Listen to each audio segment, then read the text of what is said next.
السلام علیکم ورحمۃ اللہ وبرکاتہ۔ نحمدہ ونصلی ونسلم علی رسولہ الکریم، اما بعد فاعوذ باللہ من الشیطان الرجیم، بسم اللہ الرحمن الرحیم۔ واجب الاحترام سامعین حاضرین، آج جمعہ مبارک میں آپ احباب کی خدمت میں جامع ترمذی ابواب الفتن کی ایک حدیث عرض کرنا چاہتا ہوں،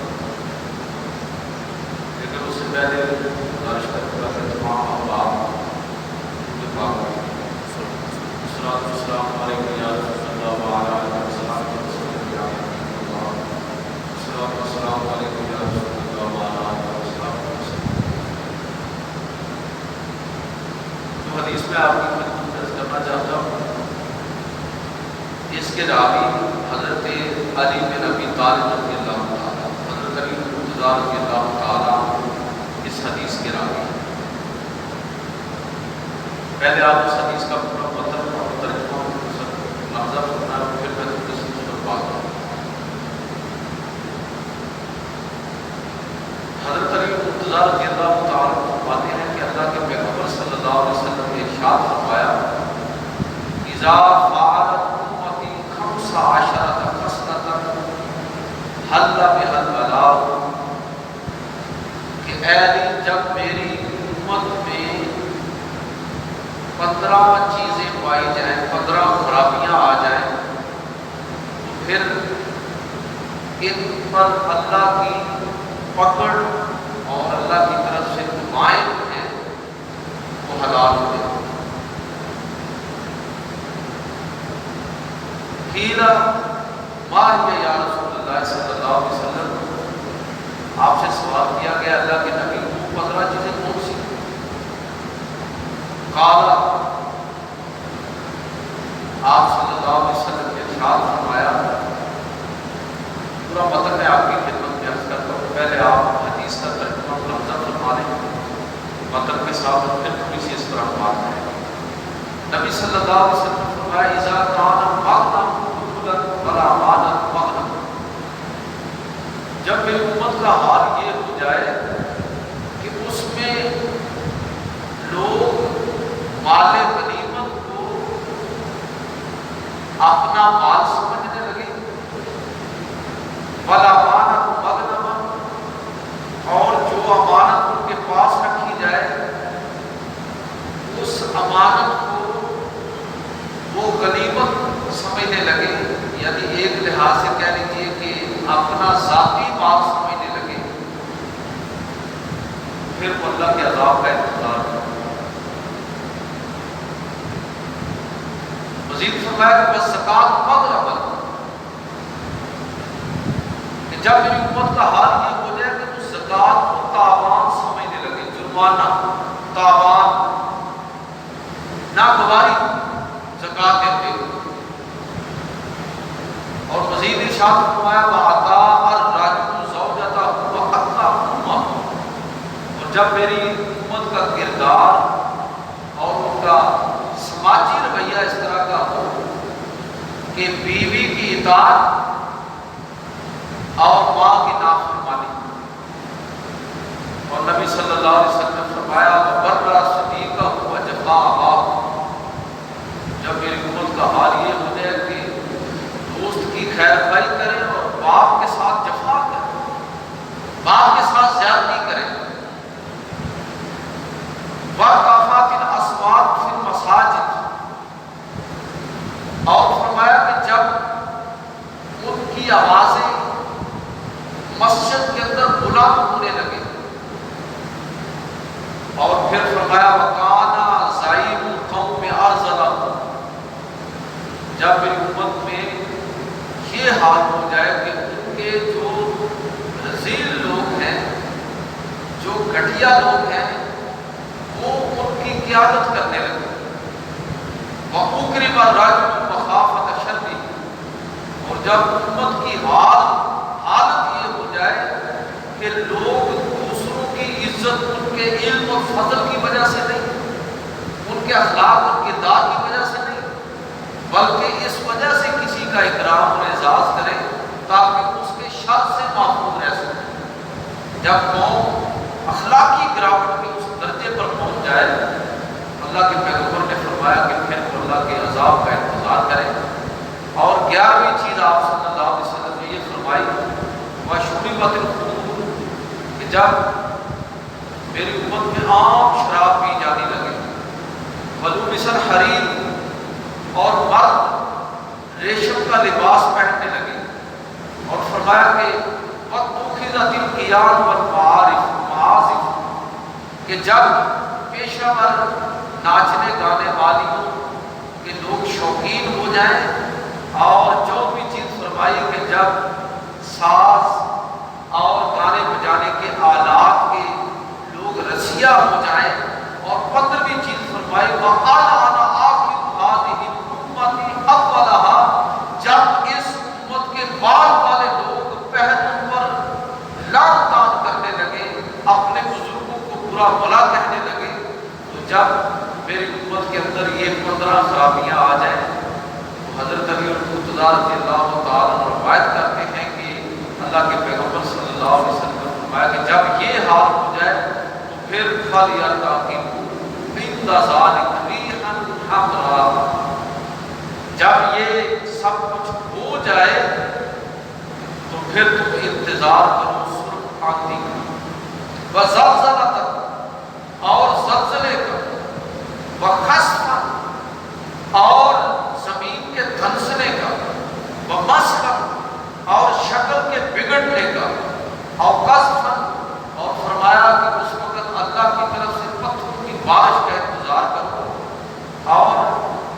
یہ اس وقت ہوگا جب میری قوم، میری امت اخلاقی اعتبار سے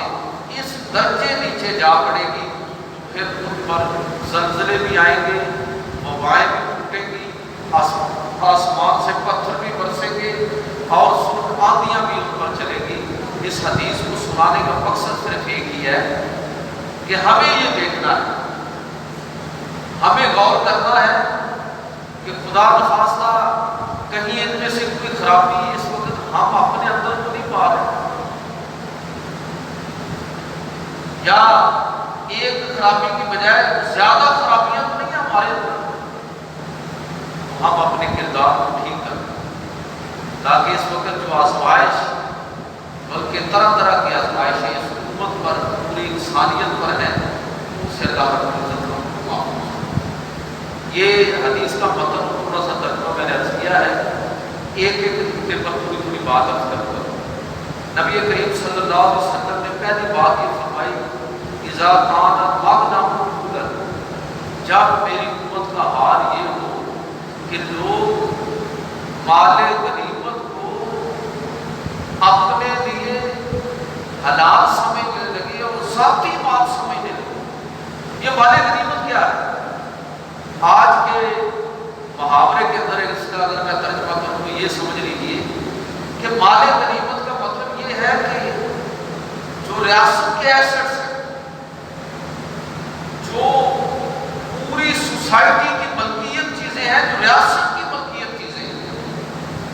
تو اس کا مطلب یہ ہوا کہ وہ پوری ریاست کی ملکیت ہونے کی وجہ سے وہ چیز جو ہے وہ زیادہ ذمہ داریاں بن گئی ہے۔ اگر خدا نخواستہ آپ میرا یا میں آپ کا کوئی حق رکھ لیتا تو ظاہر ہے کہ ہم ایک دوسرے کے گناہ گار ہوں، لیکن جب امت کا حال یہ ہو جائے کہ لوگوں کے اجتماعی حقوق کے اوپر ڈاکہ ڈالنے لگے، پھر معاملہ زیادہ بگڑ جائے۔ اس لیے جب کوئی شخص ریاست کا مال لوٹتا ہے، یا کہہ لیجیے کہ اجتماعی حقوق پر ڈاکہ ڈالتا ہے، تو وہ بڑا مجرم ہے، وہ بڑا جرم کرتا ہے۔ بظاہر یہ چھوٹی چھوٹی چیزیں نظر آنے والی اتنی چھوٹی نہیں ہے۔ میں نے ایک موقع پر کسی گزشتہ خطبے میں مثال دی تھی کہ آپ بازار کا ذاتی استعمال کر لیتے ہیں، دکان کے آگے سیڑھیاں بنا لی، گھر کے آگے سیڑھیاں اس طرح بنا دی کہ رکاوٹ کھڑی ہو گئی، عام ہے ہمارا چلا، مائنڈ سیٹ اس طرح کا ہو گیا، لوگ سوچنے اس طرح لگے۔ خیر قانونیوں میں چلے جائیں، لوگوں لوگوں نے گٹر باہر بنائے ہوئے، لوگوں نے گھر کے سامنے اونچے اونچے تھڑے بنائے ہوئے، اپنی ایک فٹ جگہ چھوڑنے کے لیے تیار ہوئی۔ یہ اصل میں کیا ہے؟ گویا کہ آپ نے روڈ کا حصہ اپنے اندر شامل کر لیا، لوگوں کا حق اپنے اندر شامل کر لیا، ریاست کا، لوگوں کے اجتماعی مفادات کو نظر انداز کیا، تو آدمی ایک کا مجرم نہیں، سب کا مجرم ہو گیا۔ لیکن یہ تربیت نہیں ہے ہماری، یہ سوچ ہی نہیں ہے ہماری۔ اللہ کے پیغمبر صلی اللہ علیہ وسلم فرما رہے ہیں کہ جب میری امت کا حال یہ ہو جائے، اذا کان المغنم غلولا، جب لوگ غنیمت کو ذاتی مال سمجھنے لگے۔ غنیمت کس کا حق ہوتا ہے؟ پوری سوسائٹی کا، پورے معاشرے کا حق ہے، وہ ریاست بیت المال ہے۔ اور جب لوگ اجتماعی مفادات کو قربان کر کے ذاتی مفاد کو ترجیح دینے لگے، تو پھر اللہ کے پیغمبر نے فرمایا کہ پھر لوگ عذاب کا انتظار۔ اور دوسری چیز فرمائی والا امانت مغنم، کہ جب لوگ امانت کو غنیمت سمجھنے لگے، یہ روپے پیسے کی امانت بھی ہے، وہ بھی اس میں شامل ہے۔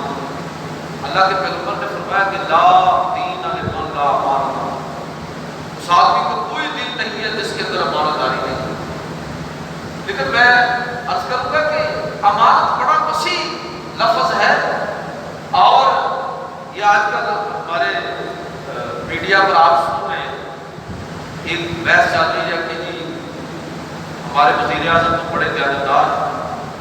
لیکن ان کے ارد گرد جو لوگ کٹھے ہوئے سارے چور چکے ڈاکو لٹیرے۔ جب میں اس بحث میں نہیں پڑھتا کہ یہ بات ٹھیک ہے یا نہیں، لیکن میں اتنا ضرور عرض کرنا چاہتا ہوں کہ یہ بھی تو حکمران کی ذمہ داری ہے نا کہ وہ امانت ان کے اہل لوگوں کے سپرد کرے۔ اللہ تعالیٰ قرآن مجید کے اندر ارشاد فرماتا ہے کہ ان اللہ یأمرکم ان تؤدوا الامانات الی اہلہا، اللہ تمہیں حکم دیتا ہے کہ تم امانت ان کے اہل لوگوں کے سپرد کرو۔ بھی اکبر بادشاہ کے بارے آپ طور پر کہتے ہیں کہ ان پڑھ تھا، لیکن آپ دیکھ لیجیے کہ ایسا انپڑھ آدمی کہ جس نے ہندوستان کی ساری اجتماعی دانش کو اپنے دربار کے اندر اکٹھا کیا، اس کے 9 رتن بڑے مشہور ہیں، اس انپڑھ آدمی نے ایک کولیکٹیو وزڈم جو ہے اس کے ذریعے ہندوستان پر تقریباً نصف صدی تک حکومت کی ہے، اور مغلوں کے جو شاندار اقدار ہیں اس میں اس کا بہت شامل ہے۔ تو یہ بھی تو حکمران کی کمزوری اور نالائکی ہوگی نا کہ وہ اپنے ارد گرد ایسے وزیر اور مشیر اکٹھے نہیں کر سکے۔ کیوں نہیں کر سکا؟ کہ اس نے امانت میں خیانت کر دی ہے، امانت کو ان کے اہل لوگوں کے سپرد کیا ہی نہیں۔ اللہ کے نبی نے فرمایا کہ جب لوگ امانت میں خیانت کرنے لگے تو پھر ان پر اللہ کی طرف سے آزمائشیں آئے گی، مصیبت ان پر ٹوٹے گی۔ اور تیسری بات یہ فرمائی کہ بس زکات مغرمن، جب میری امت کا حال یہ ہو کہ وہ زکات کو تاوان سمجھنے لگے، زکات کو خوشی بطور حق کے نہیں دیتے۔ زکات کس ذہن کے ساتھ دینی چاہیے؟ ہمیں زکات اس ذہن کے ساتھ ادا کرنی چاہیے کہ یہ دوسرے کا حق تھا جو میں اس کو دے کے سرخرو ہو گیا، اس میں احسان والی کون سی بات؟ وآت ذی القربی حقہ، اور قریبی رشتہ داروں کو ان کا حق ادا کرو، جو جس کا حق ہے وہ حق اس کو دو۔ تو اس میں احسان میرے ذہن میں نہیں ہونا چاہیے۔ یہ بڑا مسئلہ ہے ہمارے لوگ خیرات کرتے ہیں، زکات دیتے ہیں، اور اس کے بعد لوگوں سے توقعات کرتے ہیں، توقع صرف اپنے رب سے مانگو اور صرف اللہ کی رضا کے لیے زکات کو ادا کرنا ہوگا۔ حضور سید عالم صلی اللہ علیہ وسلم نے ارشاد فرمایا کہ جب میری امت کا حال یہ ہو جائے کہ وہ زکات کو تاوان سمجھنے لگے تو پھر وہ اللہ کے عذاب کا انتظار کرے۔ یہ ایک حدیث بھی ہے کہ صحیح مسلم و بخاری کے اندر ہے کہ قیامت کے دن زکات نہ دینے والے لوگوں کا حال یہ ہوگا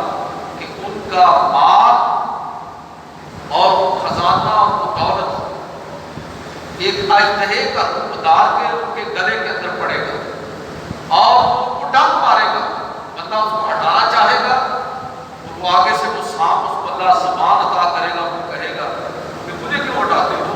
میں تمہارا وہی مال خزانہ ہوں جس کو تم سنبھال کر رکھے گا۔ اللہ کے نبی صلی اللہ علیہ وسلم نے چوتھی اور پانچویں چیز یہ ارشاد فرمائی، وَأَطَاعَ الرَّجُلُ زَوْجَتَهُ وَأَبْقَى أُمَّهُ۔ اللہ کا عذاب اس وقت میری امت پر اس وقت آئے گا جب لوگ بیوی کی اطاعت کریں گے اور ماں کی بات کو رد کریں گے، ماں کی نافرمانی کریں گے، یعنی ایک طرح کا مقابلہ، ماں باپ پیچھے چلے جائیں گے اور بیوی کا رشتہ اس سے مقدم ہو جائے گا۔ اور یہ بھی فرمایا کہ وہ برا صدیقہ ہوا جفا آبا۔ چھٹی چیز فرمائی کہ میری امت میں جب لوگ اپنے دوستوں کا حق ادا کریں گے وہ جفا آبا، اور اپنے باپ کے ساتھ زیادتی اور ظلم کریں گے۔ نبی صلی اللہ علیہ وسلم نے ارشاد فرمایا کہ جب میری امت اخلاقی اعتبار سے اتنی گراوٹ کا شکار ہو جائے گی، اخلاقی بحران کا شکار ہو جائے گی کہ اس میں لوگ اپنی بیویوں کی اطاعت کریں گے اور ماں کی نافرمانی کریں گے، اپنے دوستوں کے حقوق کو ادا کریں گے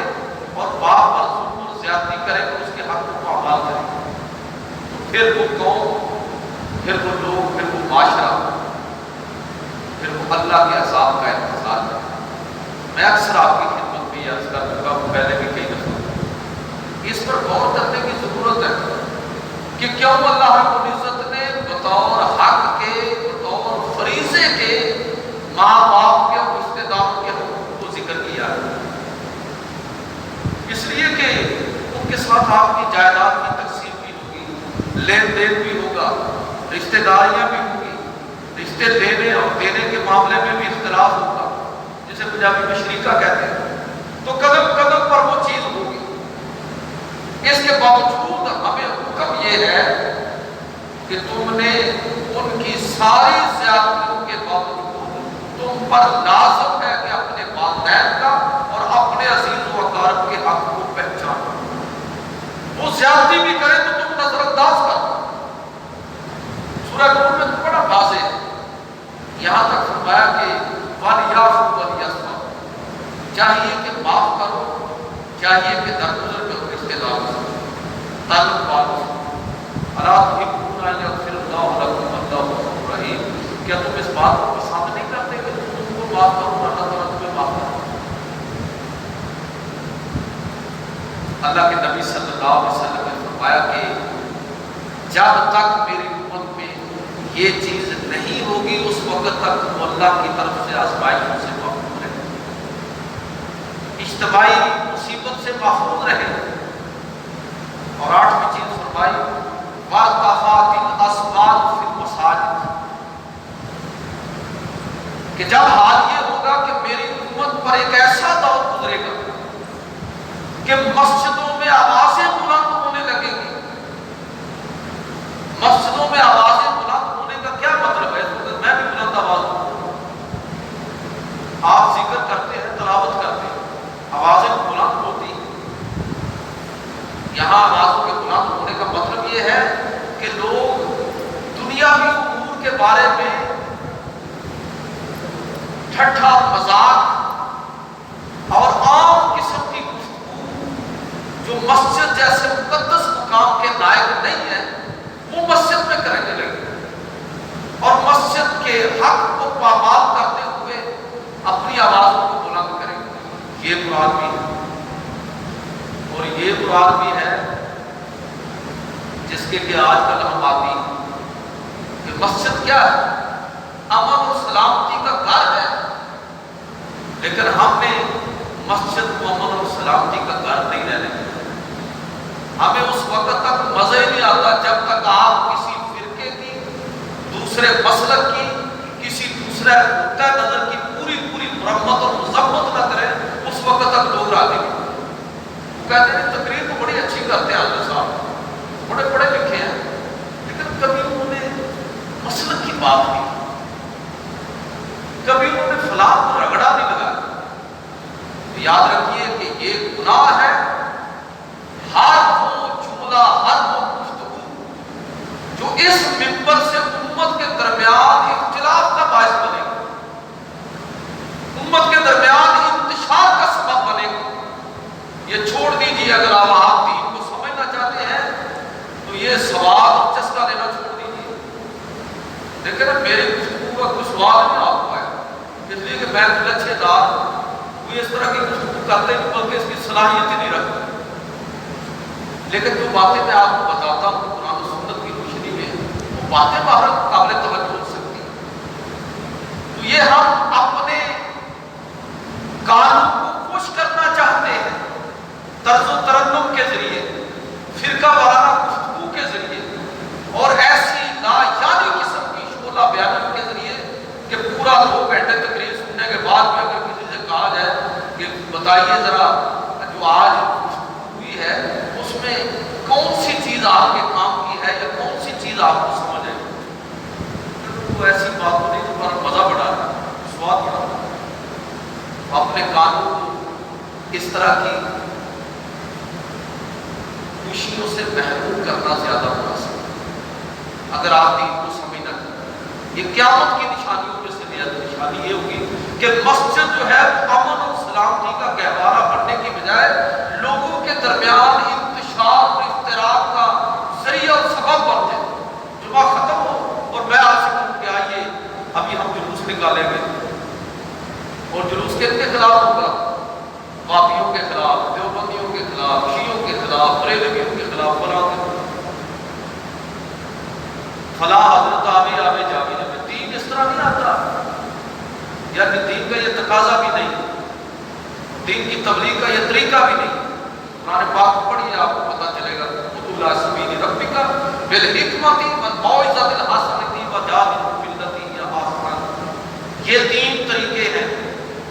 کہ لوگوں کو دین کی طرف بلاؤ، اچھے باز کے ساتھ، حکمت کے ساتھ اور موعظہ حسنہ کے ساتھ، اس انداز میں لوگوں کو دین کی طرف بلاؤ۔ مسجد حضور نے فرمایا کہ قیامت کی نشانیوں میں سے یہ نشانی ہے، اور جس دور میں اللہ کے عذاب اور آزمائشیں اس امت پر نازل ہوں گی، اس دور میں مسجدوں میں اسی طرح کی آوازیں بلند ہوں۔ اور اب آپ دیکھ لیجیے، میری باتیں ذرا کڑوی ہوتی ہیں، بعض دوست ناراض بھی ہوتے ہیں، لیکن مجھے کسی کی ناراضگی کی پرواہ سے زیادہ اللہ کی ناراضگی سے ڈرنا چاہیے۔ بندہ ناراض ہونے کی کوئی بات نہیں، راضی ہو جائے گا، بات سمجھ آ جائے گی، ٹھیک ہو جائے گا۔ خدا کو ناراض نہیں کرنا، اللہ کے رسول کو ناراض نہیں کرنا، ایسی بات نہیں کہنی۔ کیا یہ بات سچی نہیں ہے؟ ذرا مجھے دیانتداری سے بتائیے، بات لمبی ہو جائے گی، موضوع پر رہ جائے، آپ خود ہی غور کر لیں کہ یہ فرقوں کی مسجدوں کی ضرورت کیا ہے بھائی؟ ساری مسجدیں خدا کی مسجدیں، یہ بیت اللہ کی بیٹیاں ہیں، یہ مسجدیں، ان میں سب کو آنا چاہیے۔ کوئی آدمی اونچی کہتا رہے، کوئی آہستہ کہتا ہے، ہمیں کیا؟ اللہ کے حضور جھکنے کے لیے آیا ہے۔ میرا اور آپ کا یہ قطعاً یہ ہمیں استحقاق حاصل نہیں ہے کہ ہم کسی آدمی کو اس بنیاد پر کہ وہ کسی دوسرے مسلک سے دلچسپی رکھتا ہے، ہم اس کی قدر کو نہ پہچانے اور اس کو نظر انداز کریں، یہ ہمارا کام نہیں ہے۔ لوگ خدا ہوتے ہیں، وہ آئے مسجد کے اندر اور خدا کے گھر کے اندر اپنے رب کے حضور اپنی زمینیں نیاز کرتے ہیں۔ اللہ کے نبی صلی اللہ علیہ وسلم نے فرمایا کہ یہ میری امت کا جب حال یہ ہوگا کہ مسجدوں میں آوازیں بلند ہو جائیں، اس لیے شعلہ بیان خطیبوں کو چھوڑ دیں۔ اگر دین سمجھنا ہے، دین کو سمجھنے کی کوشش کریں، چاہے کتنے سادہ انداز میں بات کرتا ہے۔ اور 9ویں بات آپ صلی اللہ علیہ وسلم نے یہ فرمائی، وَقَانَ زَعِيمُ الْقَوْمِ أَعْزَلَ، کہ جب میری امت کا حال یہ ہوگا کہ ان میں سے جو کم تر لوگ ہوں گے علم کے اعتبار سے، صلاحیت کے اعتبار سے، ویژن کے اعتبار سے، کردار کے اعتبار سے، وہ لوگ اس سیادت ان کے ہاتھ میں آ گئی۔ آپ خود غور فرما لیجیے کہ آج ہمارا حال کیا ہے۔ اگلی صاحب بات بھی ساتھ ملا لیں۔ 10ویں نمبر پر آپ صلی اللہ علیہ وسلم فرمایا اکرم الرجل مخافۃ الجنہ، کہ لوگ دوسروں کی عزت ان کے کردار، ان کے علم اور فضل اور ان کی صلاحیت کی وجہ سے نہیں کریں گے، بلکہ کیا ہے، ان کے شر سے بچنے کے لیے ان کی عزت کریں گے، اس کے مال اور دولت اور روپے اور پیسے عقدے کی وجہ سے اس کی عزت کریں گے۔ چھوڑ دیجیے اس بات کو۔ صحیح رویہ یہ ہے کہ ہم لوگوں کے علم اور آپ اگر کسی کی عزت کریں گے نا، میں آپ کو ویسے عرض کرتا ہوں، آپ ذرا صاحب کردار لوگوں کی عزت کرنا شروع کر دیں، یقین جانیے کہ لوگ صاحب کردار بننے کی کوشش کریں گے۔ اس کا مطلب یہ ہوا کہ آپ سوسائٹی کو سنوارنے میں، بنانے میں آپ نے اپنا کردار ادا کیا ہے، اور اگر آپ عزت اس آدمی کی کریں گے جو لچا لفنگا ہے، قاتل ہے اور 2 نمبر کام کرنے والا ہے، اس کی دولت کی وجہ سے اس کی عزت کر رہے ہیں اور اس کے پیسے کی وجہ سے، بھائی مجھے اور آپ ہم سب کو عزت چاہیے۔ جب میں دیکھوں گا کہ لوگ مال و دولت کی وجہ سے معزز ہیں اور لوگ ان کی عزت کرتے ہیں، تو ظاہر ہے کہ میں مال و دولت حاصل کرنے کی کوشش کروں تاکہ میں بھی معزز ہو جاؤں۔ اور جب میں دیکھوں گا کہ لوگ علم اور فضل کی وجہ سے ایک دوسرے کی عزت کرتے ہیں کہ یہ بڑا زبردست شاعر ہے، یہ بڑا زبردست کالم نگار ہے، یہ بڑا زبردست ادیب ہے، یہ بڑے اعلیٰ صلاحیتوں کا مالک آدمی ہے، تو ظاہر ہے کہ میں کوشش کروں گا کہ میں علم کے میدان میں آگے بڑھوں۔ جب ہم بچیوں کے رشتے طے کرتے ہوئے یہ دیکھیں گے نا کہ جہیز کہاں سے زیادہ ملنا ہے، کیا ان کو دے بچی کو پڑھانے کو، یہ جتنی برائیاں جنم لیتی ہیں ان کا ذمہ دار کوئی اور نہیں ہے، میرے اور آپ کے سماجی رویے اس کے ذمہ دار ہیں۔ جب ہم ساری چیزوں کو ایک طرف رکھ کے رشتہ طے کرتے ہوئے یہی دیکھیں گے کہ جناب بچہ کتنا پڑھا لکھا اور کتنا سمجھدار مطالعہ ہے اور بچی کتنی تعلیم یافتہ اور تربیت یافتہ ہے،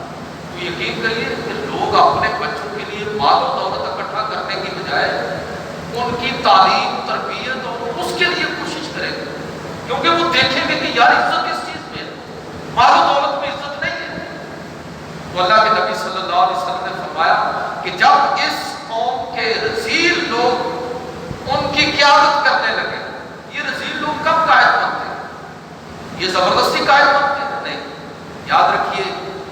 کہ رذیل لوگ، کمتر لوگ، گھٹیا کردار کے لوگ، یہ اس وقت ہمارے قائد اور رہنما بنتے ہیں جب میرا اور آپ کا کردار گھٹیا ہوتا ہے،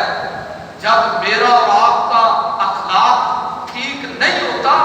ہماری ان بد کرداریوں کی سزا اور اس کے مظہر کے طور پر یہ حکمران ہمیں نظر آتا ہے۔ بڑا زبردست جملہ ہے کہ اعمال تمہارے اعمال، تمہارا کردار، یہ تمہارا جو کردار ہے یہی تمہارے حکمران ہیں۔ اعمال جو تمہارا کردار وہی تمہارا حکمران، جیسا تمہارا کردار اسی طرح کے تمہارے حکمران۔ تو آپ اندازہ فرمائیں کہ پھر اس میں اصل ذمہ دار کون ہے؟ میں اور آپ ذمہ دار۔ جب ہم اپنے کردار کو ٹھیک کر لیں گے یہ حکمران بالکل ٹھیک آئیں گے، کیونکہ میں اور آپ ٹھیک ہو چکے ہیں۔ اب حکمران کیسے غلط ہوتا ہے؟ لیکن جب آٹا چور، چینی چور، پٹرول چور، ناجائز منافع خوری، یہ ساری چیزیں ہمارے اندر پائی جائیں گی اور ہم یہ کہیں گے کہ یا الہی ہمیں ایک ایماندار، سچا اور اعلیٰ حکمران عطا فرما، تو میں آپ کو یقین دلاتا ہوں کہ اللہ تعالیٰ ہماری دعا کو کبھی قبول نہیں کرے، اس لیے کہ میں نے اور آپ نے پہلے اپنے آپ کو یہ کیا ہے، ہم نے اپنے کردار کو سنوارا ہے، تو ہم اللہ سے یہ امید لگائے بیٹھے ہیں کہ وہ ہماری اس دعا کو قبول فرمائے گا۔ اس نے دعاؤں کی قبولیت کے لیے بھی اصول رکھے ہوئے ہیں، اس کے قوانین ہیں۔ بات کو میں سمیٹتا ہوں، ٹائم ہو گیا۔ اللہ کے جب میری امت کا حال یہ ہوگا وشربت الخمور عام شراب پی جائے گی ولبست حریر اور مرد جو ہیں وہ ریشم کا لباس پہنیں گے۔ یہ اس دور کے اعتبار سے آج یہ آپ کہہ لیجئے کہ جب مرد عورتوں جیسا کردار اپنا لے گا،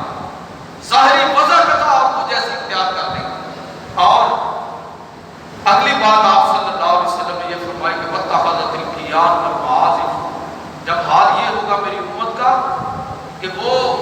گانے بجانے والیوں کے شوقین ہوں گے اور گانے بجانے کے جو آلات اور اوزار ہیں ان کے شوقین ہو جائیں گے۔ اور آخری بات یہ فرمائی وَأَنَا آخِرُ هَٰذِهِ الْأُمَّةِ أَوَّلَهَا، کہ جب میری امت کے بعد والے لوگ پہلے لوگوں پر، اپنے اکابرین پر، اپنے بزرگوں پر لعن کرنے لگیں گے، اللہ کے نبی صلی اللہ علیہ وسلم نے فرمایا کہ پھر اس وقت اگر میری امت کے اخلاق اور کردار اس طرح کے ہوں، اگر میری امت اس طرح اخلاقی بحران کا شکار ہو گئی تو پھر وہ سرخ آندھیوں کا، زلزلوں کا، زمین کے دھنسنے کا اور آسمان سے پتھر برسنے کا انتظار کرے۔ میرے بھائیوں، ہمیں دیکھنا ہے کہ ان میں سے کوئی چیز ہمارے اندر تو نہیں آ گئی۔ اگر آ گئی ہے اور ہم اللہ کی آزمائشوں سے بچنا چاہتے ہیں تو پھر ہمیں اس سے نکلنا ہوگا، ہمیں اپنے آپ